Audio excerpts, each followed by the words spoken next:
Hello, lovely viewers. Good day and welcome to Alena TV. We are broadcasting from Toronto, Canada. I am Elsa Abraham, and in today's episode, we are bringing you African news. And this is your headlines. Ethiopia's Tigray conflict escalates as leader claims Eritrea is participating in a full-scale war.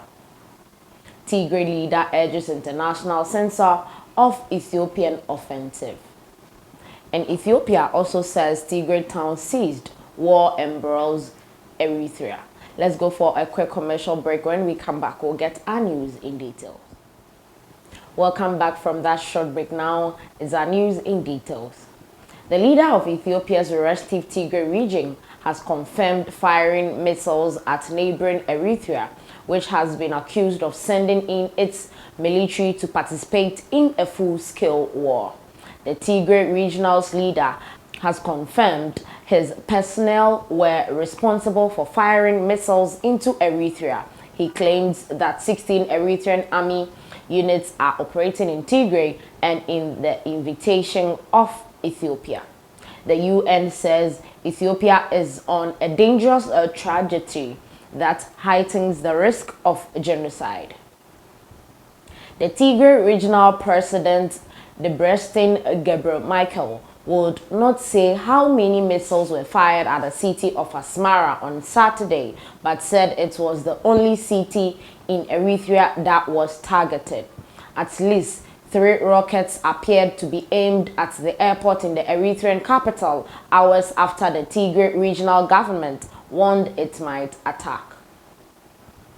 The confirmation comes after at least 34 people were killed in a gruesome attack on a passenger bus in the western Benishangul Gumuz region on Friday night, the Ethiopian Human Rights Commission said. It said there were also reports of similar attacks in other parts of that region. It is unclear who the attackers were. We will fight them all on front. Tigray's leaders have accused Eritrea of attacking at the invitation of Ethiopia's government in a wake of the regional conflict, which erupted on November 4th with an attack by Tigray's forces on an Ethiopian federal military base. In a security alert, the U.S. Embassy in Eritrea said a series of loud noises were heard in Asmara on Saturday night. Unconfirmed reports indicate they may have been explosive devices believed to be in the vicinity of the Asmara International Airport, it added. There are no indications the airport was struck. In a statement, the U.S. strongly condemned the Tigray region on unjustifiable attacks against Eritrea and its efforts to internationalize the conflict. Mr. Debretsion says about 16 Eritrean military divisions are fighting in what he has called a full-scale war in the region and denies reports that Tigray regional forces have entered Eritrea. As long as troops are here fighting, we will take any legitimate military target and we will fire, Mr. Debretsion said. We will fight them on all fronts with whatever means we have. The Tigray regional leader will not say how many missiles remained at his forces' disposal, but said, "We have several, we can use it selectively anywhere."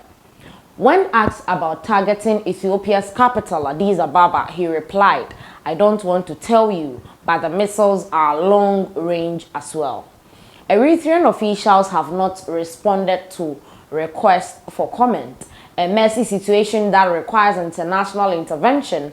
Ethiopia's brewing conflict pits a regional government that once dominated the country's ruling coalition against Nobel Peace Prize winning Prime Minister Abiy Ahmed, whose sweeping reforms have marginalized Tigray's leaders. Tigray's heavily armed regional government broke away from Ethiopia's ruling coalition last year. It objects to the postponement of national elections until this next year, which extends Mr. Abiy's rule. In September, Tigray held a regional election in defiance. each side regards the other as illegal, and Addis Ababa said Tigray's ruling clique must be arrested and have its arsenal destroyed. Mr. Abiy has refused to recognize the Tigray regional government. Furthermore, escalation in the region could fracture a key U.S. security ally and destabilize the strategic Horn of Africa, with the potential to send scores of thousands of refugees into Sudan. While the African Union is pushing for a ceasefire, Mr. Gebretson said Mr. Abiy was not ready to listen and believes in the mind he has. It is a really messy situation which requires international intervention, he added. Mr. Abiy declared that Ethiopia is more than capable of attaining the objectives of the operation by itself. His office, in a separate statement, said, "We will see this operation to its end." Mr. Abiy has rejected international pleas for an immediate de-escalation as his government refuses to regard the Tigray regional government as an entity with which to negotiate.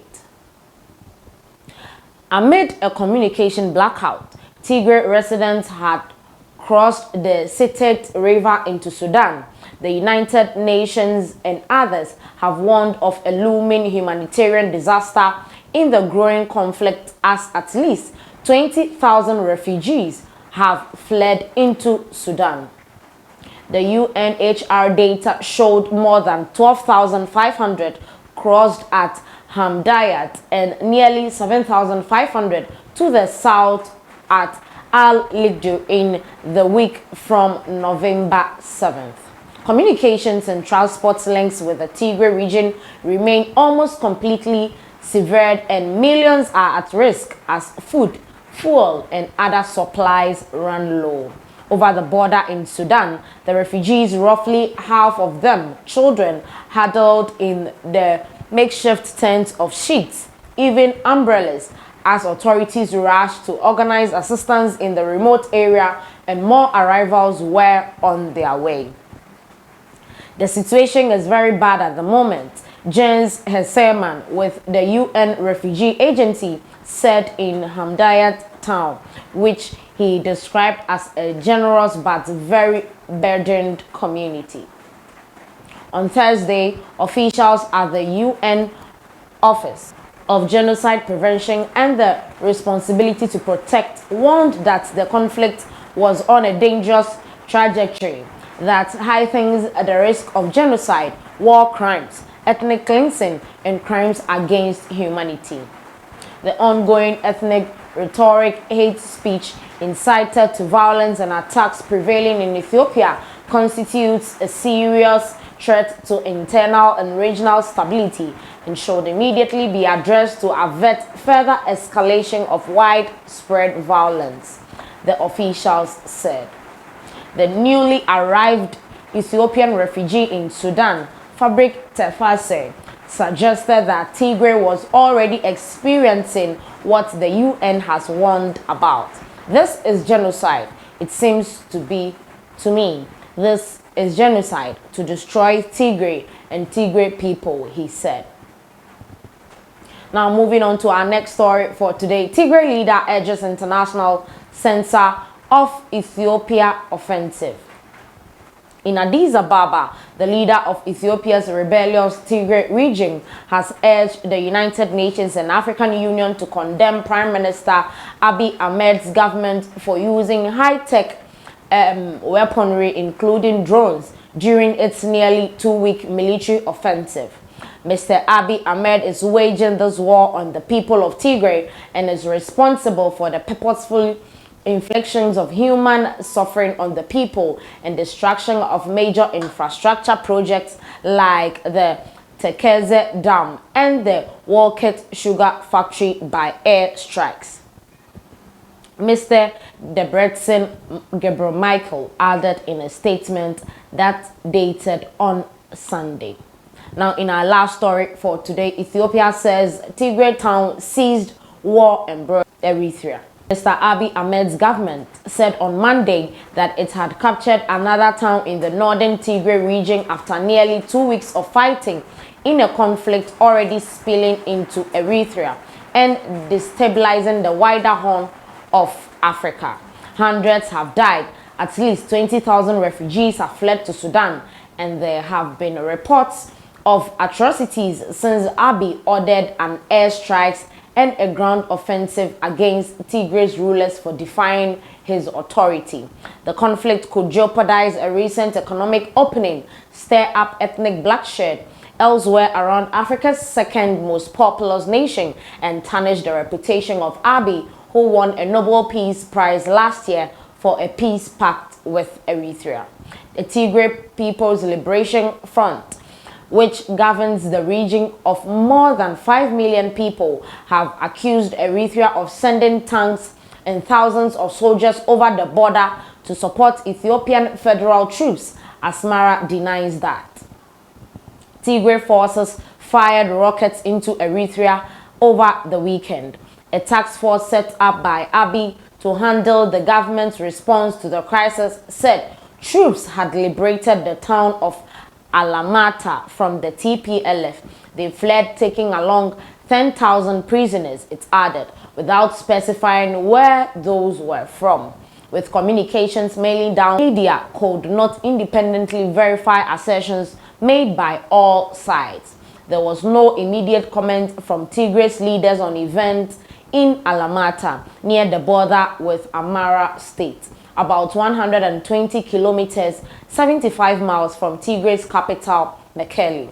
The TPLF leader, Debretsion Gebremichael, urged the United Nations and African Union to condemn Ethiopia's federal troops, accusing them of using of high-tech weaponry, including drones, in the region. Abiy Ahmed is waging this war on the people of Tigray, and he is responsible for the purposeful infliction of human suffering on the people and destruction of major infrastructure projects. He said, "We are not the initiators of this conflict, and it is evident that Abiy Ahmed conducted this war as an attempt to consolidate his personal power," he added, warning that Ethiopia could become a failed state or disintegrated. Now, the fighting that spreads. The fighting has spread beyond Tigray into Amhara, whose local forces are allied with Abiy's forces. On Friday, rockets were fired at 2 airports in Amhara in what the TPLF said was a retaliation for government air strikes. The Tigray leaders accuse Abiy, who is from the largest Oromo ethnic group and Africa's youngest leader, of persecuting them and purging them from government and security forces over the last 2 years. He says they rose up against him by attacking a military base. Amnesty International has denounced the killings of scores and possible hundreds of civilians laborers in a massacre that both sides have blamed on each other.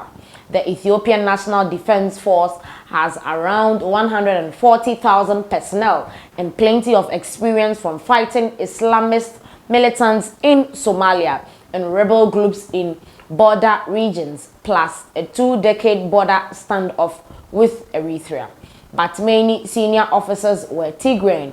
Much of its most powerful weaponry is there, and the TPLF has seized the powerful Northern Command's headquarters in Mekelle. There are reports of defections of the Tigrayan members of the ENDF, and the TPLF itself has a formidable history, spearheading the rebel march to Addis Ababa that outside a Marxist dictatorship in 1991 and bearing the bent of a 1998 to 2000 war with Eritrea that killed hundreds of thousands. Eritrea's President Isaias Afwerki, a longtime foe of the Tigrayan leaders, controls a vast standing army which the United States CIA puts at 200,000 personnel. Abiy once fought alongside the Tigrayans and was a partner in government with them until 2018 when he took office, winning early plaudits by pursuing peace with Eritrea, starting to liberalize the economy and opening a repressive political system. This is where we end today's African news episode. Please like, share, comment, let us know your thoughts on this particular episode. If you have such cases in your region, kindly comment in the section below so that we could talk about it. Don't forget to hit the notification button anytime you subscribe so that you'll be notified when we make a post. Thanks for watching.